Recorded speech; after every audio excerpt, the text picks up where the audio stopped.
If you only recognize Min Hee Jin as the creative director behind the visual branding of K-pop groups such as SHINee, FX, and Red Velvet, or as the individual involved in a dispute with Hybe, you're overlooking a significant part of her story. Min Hee Jin was born in 1979 in Seoul, and she showed interest in art very early on, as basically all her family members are artists. Her grandfather Drew and her younger siblings all majored in visual design and directing. Min Hee Jin herself was interested in becoming an audio producer when she was little, so she joined her school's broadcast club. However, despite considering other paths outside of art, she couldn't abandon her passion for it, leading her to ultimately enroll in art school. Then, during her university years, she got interested in advertising, so she had a one-year internship at an advertising company. It was during this time that it showed just how driven she was, because she was the only third-year student at her internship while the others were fourth-year students of the graduating class. After graduating with a degree in visual design, Min Hee Jin ended up getting a job in advertising, and she liked it, as she enjoyed the creative and dynamic atmosphere. However, she still felt a sense of incompleteness because she aspired to work as a designer and share her artwork. Her opportunity arose when she stumbled upon an announcement about SM's open recruitment and applied. According to her, even though she particularly didn't have an interest in pop music, she found herself charmed by the area of album designs. Although she didn't like pop music, it made her even more interested in the job, as she said, "It was vague, but what I like, and I wanted to show the general public something new." And she managed to do just that.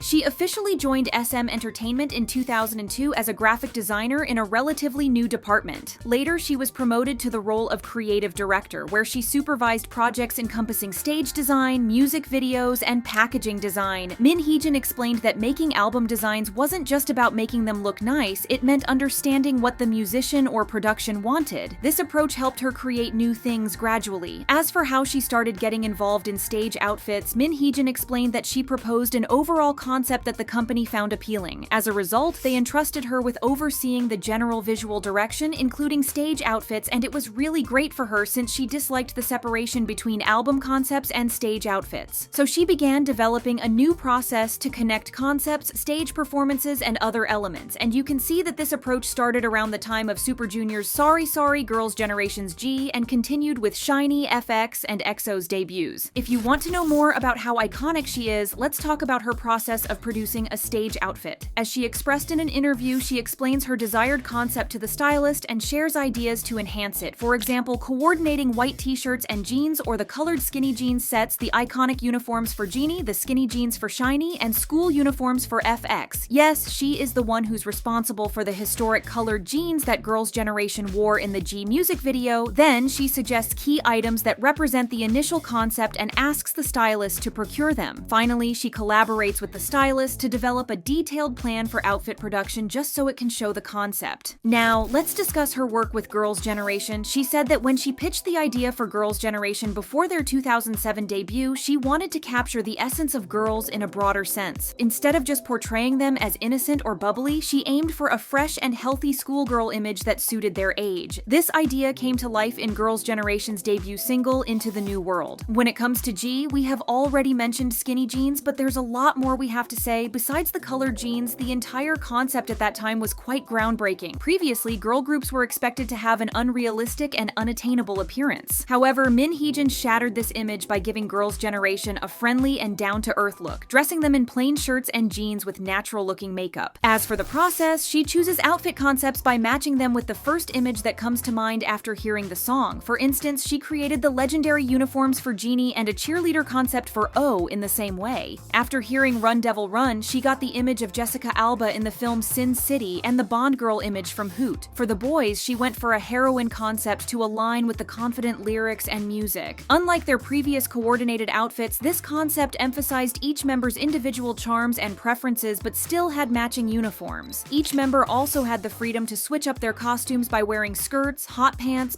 capes, and jackets, which had some amazing results. Another iconic concept of hers was FX's Pink Tape. Once she heard the title song, she knew that she had to show a side of the group that the fans hadn't seen before, so she told SM that she wanted to create a film as a next concept. She recalled, "Symbolically, I wanted to say, let's make a pink VHS. I also gained influence from the title and design to decide on Pink Tape." She continued by saying that through FX, she wanted to showcase a unique beauty that isn't conventional, so she set the initial concept in that direction, and for Pink Tape, she wanted to reveal FX's own love story. Min Hee Jin explained that since everyone has their own unique love story, she she wanted to visually explore the secrets of first loves in a distinctive way. This is also why the members wore school uniforms or outfits that were reminiscent of uniforms. Regarding the overall mood, hair, and makeup of the set, she focused on creating a relaxed, melancholic image, and she nailed that. This gets even more insane when you think that Hee Jin didn't have a large budget for the project since it was her first time doing something like this. In fact, she hired her own sibling as a director and her friends to help, and according to her, the atmosphere on set was great and everyone was having fun. She was revolutionary even when she worked on EXO's Growl. Hee Jin mentioned that the concept of boys with supernatural powers from the exoplanet was initially proposed by Lee Suman. At first, she found it intriguing but was concerned about how to execute it without simplifying it. Thus, she crafted EXO's unique symbol and character to symbolize the exoplanet, incorporating elements like planets and meteors. Ensuring that the symbol mirrored their personalities, she tailored it to suit the group's concept. Though she was initially concerned about the concept feeling unfamiliar, she found inspiration by envisioning how 12 boys suddenly arriving on Earth from an alien planet would adapt to life on Earth. Not only that, but before K-pop's third generation, boy groups mostly had this strong, dark, and bad boy image and did pretty similar concepts. Hee Jin, however, changed things. As with Growl, she portrayed the youthful days of teenagers. As you know, everything she does basically turns into a trend because after the EXO members wore school uniforms in the music video, the school uniform concept gained popularity among idols. What's more, Growl became one of the most successful K-pop songs of all time. There's way too many concepts that she has done that have changed the K-pop industry in general. FX's Pinocchio and Four Walls, Red Velvet's Red Flavor and Peekaboo, SHINee's Story of Light, and NCT Dream's Chewing Gum, among many. So knowing all this, people were excited when she moved to Hybe and was announced to be making her own girl group. Knowing that she would have full creative control over a group had people wondering what we would see from this girl group, and like always, Hee Jin did not disappoint. The members, who were all in their teens when they debuted, mostly wear t-shirts, pants, and sneakers without heavy makeup or flashy fashion, which we can see very often in K-pop girl groups no matter how young the idols are. Their hair is dark and straight, resembling ordinary teenage girls, and their music videos show them doing ordinary teenage things and having normal teenage experiences, having crushes, playing around with friends, going to the beach, and making memories. Moreover, their choreography won't conform to the usual sharp style, but will exude a playful and organic flow, resembling dancing with friends to energizing and exciting music, and they have done a great job at it. As for the songs, they're easy to listen to, and the public has absolutely fallen in love with them. Sure, the concepts might draw people in, but it's the music that makes them stay. The nostalgic sound attracts older listeners, despite the group's youthfulness, which has made them one of the most popular groups in the industry. According to her, it's crucial that the members feel at ease during training and communication with producers. Instead of just assigning them a song to practice, she organized listening sessions where members could share their thoughts after hearing the music. Recordings were made without a guide vocalist, enabling the members to sing in their own unique styles, which is very important and a big part of why the public fell in love with them. Just as she said herself and ultimately managed to get done, "I want to make NewJeans' music so that it will still sound really beautiful after 10-20 years. You never throw away your favorite pair of jeans, your favorite pair of clothing you can wear every single day." If we were to discuss the full genius behind her work, we would be here all day, so it really doesn't matter what Hybe claims or how K-pop stans claim that her work is unimportant. It doesn't change the fact that the K-pop industry wouldn't be here if it wasn't for her, so let's put some respect to her name for once. Because this is what she really did. She changed K-pop forever.